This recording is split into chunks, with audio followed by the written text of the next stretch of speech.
You think size matters? Watch what happens when this tiny kitten mates 4 massive Great Danes. From the very first second Oliver walked into this house, he made one thing crystal clear. He was in charge. Not the dogs who outweighed him by 150 pounds. Him, the 3-pound ball of gray fur with an attitude bigger than all 4 Great Danes combined. Sarah couldn't believe her eyes. She'd fostered dozens of animals before, but never had she seen anything quite like this. Oliver strutted past Bruno, the oldest Great Dane, like he owned the place. And you know what Bruno did? He stepped aside. A 160-pound gentle giant moved out of the way for a kitten who could fit in a coffee mug. But that was just the beginning. The food bowl situation? Forget about it. The Great Danes had been eating from the same bowls for years. They had a system, a routine, a peaceful dinner time. Then Oliver arrived. That first evening, Sarah filled the dogs' bowls as usual. Bruno, Stella, Duke, and Maya lined up like they always did. But before anyone could take a single bite, Oliver jumped right into Bruno's bowl.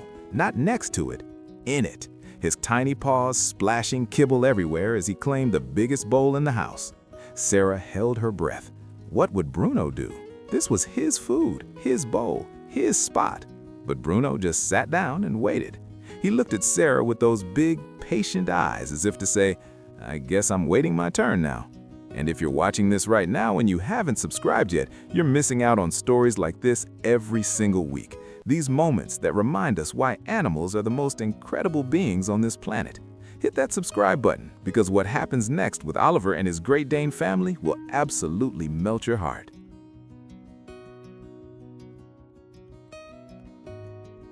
The sleeping arrangements became Oliver's next conquest.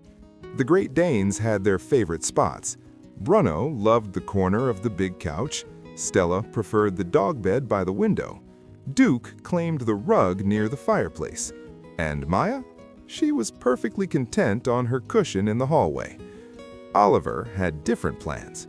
Whichever spot looked the most comfortable at any given moment became his spot. He'd curl up right in the middle of Bruno's couch corner. Bruno would approach, ready to settle in for his afternoon nap, see Oliver there, and just walk away to find somewhere else. A 160-pound dog displaced by 3 pounds of kitten, every single time. But here's where it gets really interesting. Sarah started noticing something. The dogs weren't upset. They weren't confused or frustrated. They were adapting. More than that, they were enjoying it. Duke started following Oliver around the house. Wherever the kitten went, Duke was right behind him like a massive shadow. When Oliver decided to explore the backyard, all 4 Great Danes would form a protective circle around him. They became his personal security team. Stella, the only female Great Dane in the group, developed a special bond with Oliver. She'd lie down on her side, and Oliver would climb onto her back, kneading her fur with his tiny paws before falling asleep. Sarah would find them like that every afternoon, a kitten and a Great Dane napping together in the sun streaming through the living room window.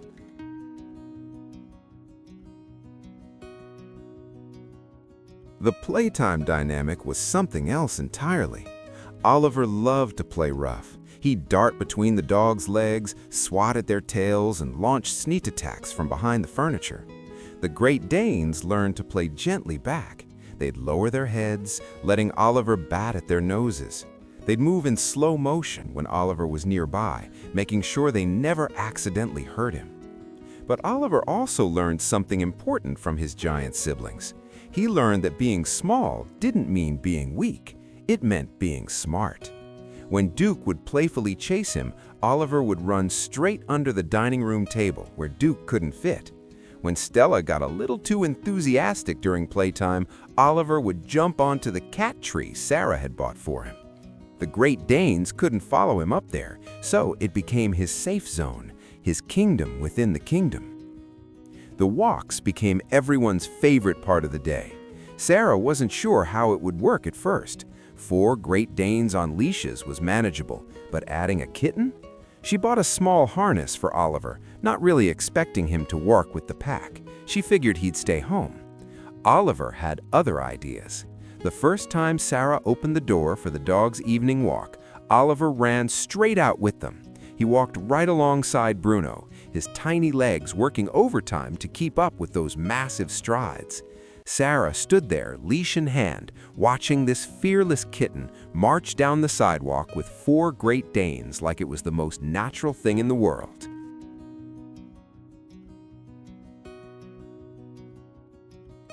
They developed a routine.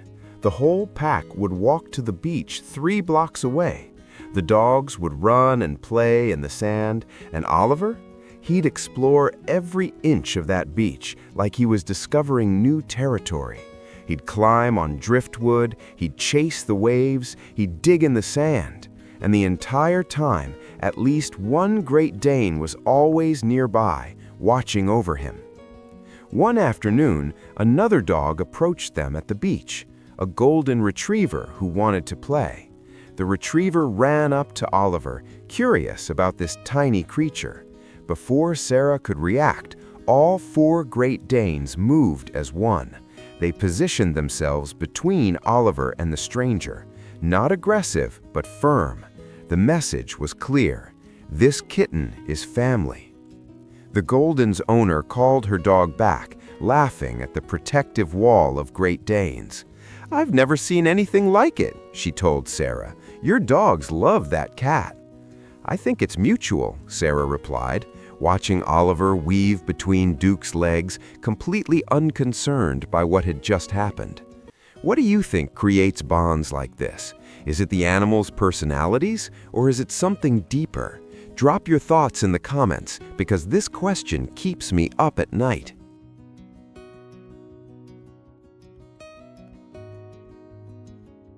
The thing about Oliver and his Great Dane family is that they taught Sarah something she hadn't expected to learn. Size doesn't determine who leads. Confidence does. Oliver wasn't big or intimidating, but he carried himself like he belonged. And because he believed it, the Great Danes believed it too. Months passed. Oliver grew a little bit, but not much. He'd always be tiny compared to his siblings. But that never mattered. Bruno still stepped aside when Oliver wanted his spot. Stella still let him sleep on her back. Duke still followed him everywhere. And Maya still played gently, always aware of how small her little brother was. They had become a family, the kind where differences don't divide but unite, where the smallest member can lead the biggest, where love doesn't measure size or species, but simply exists, pure and uncomplicated.